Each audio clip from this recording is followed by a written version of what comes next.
ராகு பகவானாகப்பட்டவர் மீனம் ராசியிலிருந்து கும்பம் ராசிக்கு வரார்.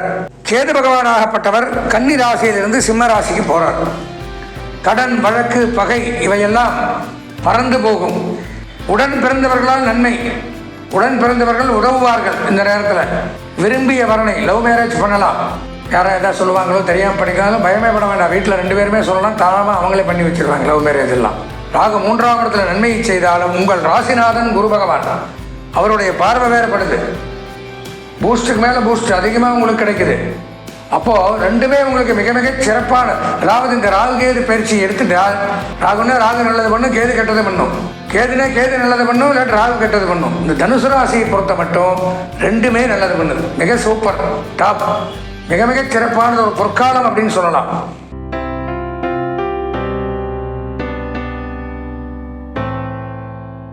ஹரஹர நம பார்வதி பதஜே, ஹரஹர மகாதேவ. என்னாருடைய சிவனை போற்றி, எந்நாட்டவர்க்கும் இறைவா போற்றி. அன்புர்ந்த எங்களுடைய தொலைக்காட்சி நேயர்களுக்கு உங்களுடைய ஜோதிட ஆச்சாரியர், ஜோதிட குரு சிவஸ்ரீ சரவணமாணிக்க சிவாச்சாரியர், முதல்வர் காஞ்சி காமகோடி பீடம் வேத சிவ ஆகம பாடசாலை சங்கரமடம் காஞ்சிபுரம் அடியனுடைய பணிவான வணக்கங்கள் மற்றும் ஆசீர்வாதங்கள். வருகிற 26/4/2025 ஞாயிற்றுக்கிழமை அன்றைய தினம் மாலை 4:30 மணி அளவிலே ராகு பகவான் மீனம் ராசியிலிருந்து கும்பம் ராசிக்கும், கேது பகவான் கன்னி ராசியிலிருந்து சிம்ம ராசிக்கும் பயிற்சியாகிறார். இந்த ராகு கேது பயிற்சி அப்படிங்கிறது 1.5 வருஷத்துக்கு ஒருக்கா நடக்கும். 1 வருடம் 6 மாதங்களுக்கு ஒரு முறை ஒரு ராசியை விட்டு மற்றொரு ராசிக்கு போகும். ராகுவுடைய வேலை அப்படின்னு எடுத்தனால் நரம்புகளுக்கு அதிபதி, வெளிநாடு போகிறக்கு அதிபதி ராகு தான். அதே மாதிரி கெட்ட பழக்கம், பேட் ஹேபிட், ஒருத்தருக்கு ஒரு கெட்ட பழக்கம் உண்டாயிருது, ஏதோ ஒன்று, இப்போது சின்ன மூக்குப்படி போகிறதுன்னு எடுத்துங்க, நிறைய வந்துருச்சு இப்போல்லாம். அதே மாதிரி காதல் திருமணம் பண்ணுறான்னா 7-8 ராகு இருக்கணும். இப்படியெல்லாம் ராகு எந்த இடத்துல இருக்காரோ அதை வச்சு அவனுடைய பேட் ஹேபிட்ஸு கண்டுபிடிச்சிடலாம். அதே மாதிரி கேது என்ன பண்ணுவார் அப்படின்னு பார்த்தீங்கன்னா ஞானத்தை கொடுப்பார், சன்னியாசத்தை கொடுக்கக்கூடியவர், துறவரம் மூடக்கூடியது, பரதேசம். பரதேசின்னு எல்லா தேசங்களும் சுற்றுறதுக்கு பேர் தான் பரதேசின்னு பேர். திட்டத்துக்கு நம்ம யூஸ் பண்ணிக்கிறோம். சாதுக்கள் இவங்களுக்கெல்லாம் பரதேசின்னு பேர், அவங்களுக்கு தான் பேர். அப்போது அந்த மாதிரி ஞானத்தை கொடுக்கக்கூடியவர், துறவரத்தை பற்றி சொல்லக்கூடியவர், இறை வழிபாடு, ஆன்மீகம், தியானம், தவம், ஜபம், யோகம் இதெல்லாம் கொடுக்கக்கூடியவர். இன்னொரு முக்கியமான விஷயம், கேது பகவான் சரியில்லைனால் சட்ட ரீதியான பிரச்சனைகளுக்கு அவர் தான் அதிபதி. நீதிமன்றம் அப்படின்னு ஒருத்தர் கோர்ட்டு கேஸு வம்பு வழக்கில் மாற்றான் அப்படின்னால் கண்டிப்பாக அவனுக்கு கேது சரியில்லைங்கிற பட்சத்தில் இந்த மாதிரி துறையில் அவன் அவஸ்தைப்படணும். லக்னத்தில் கேது இருந்தால் நான் சொன்ன மாதிரி ஆன்மீக துறையில் சாதிக்கலாம். சட்டம், நீதிமன்றம், காவல்துறை, விளையாட்டு, சினிமா, பிரஸ், பத்திரிகை, மீடியா இந்த மாதிரி துறைகளில் சாதிக்கலாம். திருமண வாழ்க்கையில் அது ராகு கேது தோஷம் அப்படிங்கிறதுல வந்துடும். ஏன்னா லக்னத்தில் வந்துச்சுன்னா 7ஆம் இடத்துல ராகு வரும். அப்போ அது சர்ப்ப தோஷம் அப்படின்னு ஆயிரும், ராகு கேது தோஷம், அதுக்கு தடை ஏற்படும். ஆனால் அவனுடைய ப்ரொஃபஷனல் தொழில் உத்தியோகம் அப்படின்னு பார்த்தீங்கன்னா இதை சார்ந்து தான் இருக்கும். அதே மாதிரி ராகு லக்னத்தில் இருந்தாலும் கெட்ட பழக்க வழக்கங்கள் அப்படிங்கிறது கண்டிப்பாக வரும். அவன் கண்டிப்பாக வாழ்க்கையில் ஒரு தடவைனாச்சும் வெளிநாடு, அந்நிய தேசம் போயே தீரணுங்கிறதும் பாக்கியம். யோகத்தை கொடுப்பார், கடல் தாண்டக்கூடிய யோகத்தை கொடுக்கக்கூடியது ராகு பகவான். இவ்வளவு முக்கியத்துவம் வாய்ந்த இந்த ராகுவும் கேதுவும் வருகின்ற 26/4/2025 ஞாயிற்றுக்கிழமை அன்னைக்கு பார்த்தீங்கன்னா ராகு பகவான் மீனம் ராசியிலிருந்து கும்பம் ராசிக்கும், கேது பகவான் கன்னி ராசியிலிருந்தும் சிம்ம ராசிக்கும் போகிறார். அப்படி அவங்க பயிற்சியாகும் பொழுது நம்ம 12 ராசிகளுக்கு அது என்னென்ன நன்மை தீமைகளை செய்ய போகிறது அப்படிங்கிறது தான் நம்ம விரிவாக தெளிவாக இப்போ பார்க்க போகிறோம்.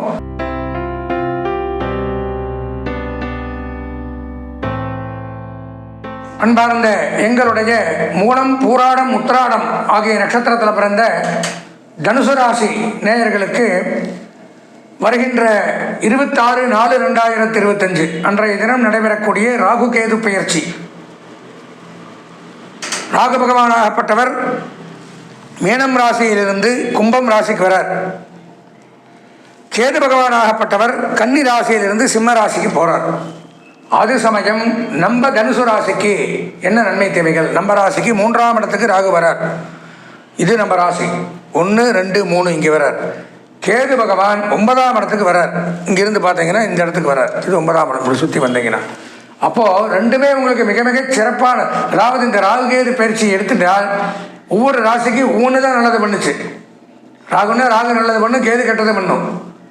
கேதுனா கேது நல்லது பண்ணும், இல்லாட்டி ராகு கெட்டது பண்ணும். இந்த தனுசு ராசியை பொறுத்த மட்டும் ரெண்டுமே நல்லது பண்ணுது. மிக சூப்பர் டாப்.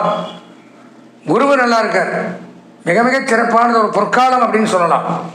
ராகு பகவான் 3ஆம் இடத்துக்கு வர்றதுனால சௌக்கியங்கள் அதிகரிக்கும். சௌக்கியம்னா என்ன? பார்த்தோன்னே ஒருத்தரை பார்த்தோன்னே என்ன கேட்கணும்? நல்லா இருக்கீங்களா, சௌக்கியமாக இருக்கீங்களான்னா சௌக்கியத்துக்குள்ளே எல்லாமே அடக்கம். வெள்ளா இருக்கீங்களா, எல்லா வகையிலையும் உடல் நலத்தில் சரி, பொருளாதாரத்தில் சரி, குடும்ப சந்தோஷத்தில் சரி, இது எல்லாத்தையும் கொடுக்குறாரு. சௌக்கியமாக இருக்கும். 2வது சந்தோஷம் அதிகரிக்குது. ராகுனால மனம் சந்தோஷம், இவ்வளோ நாள் இருந்து வந்த பிரச்சனைகள் விலகுது. நல்ல பணவரவு கொடுக்குறாராம். இவ்வளோதான் பணவரவுன்னு இல்லை, நல்ல பணவரவு, அபரிமிதமான யோகம். கடன், வழக்கு, பகை இவையெல்லாம் பறந்து போகும். இவ்வளோ நாள் இருந்து வந்த கடன் உங்களை விட்டு போயிடும். ஒரு வழக்கு நடந்துட்டுருக்கு நீதிமன்றத்தில், கோர்ட்டு கேஸ், வம்பு பிரச்சனை போயிட்டு இருக்கு, அதிலெல்லாம் இருந்து வெளியில் வந்துடுறோம். அதே மாதிரியே பார்த்தீங்கன்னா இனம் புரியாத ஒரு பயம் இவ்வளோ நாளாக இருந்து வந்தது. அது என்னன்னே சொல்ல தெரியல உங்களுக்கு. எப்போ மாட்டுவோமோ எப்போ மாட்டோம் அவங்களுக்கு தான் தெரியாது. தனுசு ராசி நேயர்களுக்கு அந்த பயம் போயிடும். அந்த பிரச்சனை அப்படியே சால்வ் ஆயிடும். கவலைப்பட வேண்டாம். உடன் பிறந்தவர்களால் நன்மை. உடன் பிறந்தவர்கள் உதவுவார்கள். இந்த நேரத்தில் பிரிஞ்சு போயிருப்பான் முதல்ல சண்டை போட்டு, அதனால தான் இந்த வார்த்தையை சொல்கிறார். அண்ணன் தம்பிக்குள்ள சண்டை வந்து பிரிஞ்சு ஆளுக்கு ஒரு மூலையில் பேச்சுவார்த்தை இல்லாமல் இவன் போனால் அந்த ஃபங்க்ஷனுக்கு அவன் போக மாட்டான், அவன் போனால் இவன் இந்த ஃபங்க்ஷனுக்கு போக மாட்டான். கேட்டுப்பா முதல்ல, தம்பி கூப்பிட்டுருக்கீங்களா? ஆமாங்க, சரிங்க அப்படின்ட்டு அவன் போக மாட்டான், வரானான். இப்போது 2 பேரும் அந்யோன்யமாக இவங்கள மாதிரி சகோதரர்களை பார்க்க முடியாது. அப்பா அண்ணா தம்பின்னா இப்படி தான் இருக்கணும், அக்கா தங்கச்சின்னா இப்படி தான் இருக்கணும் அப்படிங்கிற மாதிரி உதாரணமாக திகழக்கூடிய அமைப்பு. மற்றவர்கள் புகழ்பட வாழ்வார்கள். புரிஞ்சுக்கும் ஒரே வார்த்தையில். அரசாங்க ஆதரவு, குறிப்பாக அரசு துறை, அரசியல்வாதிகள், பத்திரப்பதிவு, இந்த மாதிரி துறையில் வேலை செய்யக்கூடியவர்கள், பொதுப்பணித்துறை, நீர் வளங்கள், நீர் ஆதாரம், மீன்வளத்துறை, கடல் சார்ந்த துறை, கப்பல், விமானம், போக்குவரத்து, இந்த மாதிரி துறையில் தனுசு ராசியில் இருந்தால் மிக மிக சிறப்பானதொரு யோகம். திருமணம் கைகூடும். தடைப்பட்ட திருமணங்கள் நிச்சயிக்கப்படும். விரும்பிய வரனை லவ் மேரேஜ் பண்ணலாம். யாராவது எதாவது சொல்லுவாங்களோ தெரியாமல் பண்ணிக்கலாம், பயமே பட வேண்டாம். வீட்டில் 2 பேருமே சொல்லலாம், தாராளமாக அவங்களே பண்ணி வச்சுருவாங்க லவ் மேரேஜ் எல்லாம். கவலைப்பட வேண்டாம். ஏன்னா அந்த மாதிரி இருக்குது கிரகம். வம்சவருத்தி, குழந்தை இல்லாத தம்பதிகளுக்கு குழந்தை பாக்கியம் ஏற்படுது. அதுவும் போக ராகு 3ஆம் இடத்துல நன்மையை செய்தாலும் உங்கள் ராசிநாதன் குரு பகவான், அவருடைய பார்வை வேறுபடுது.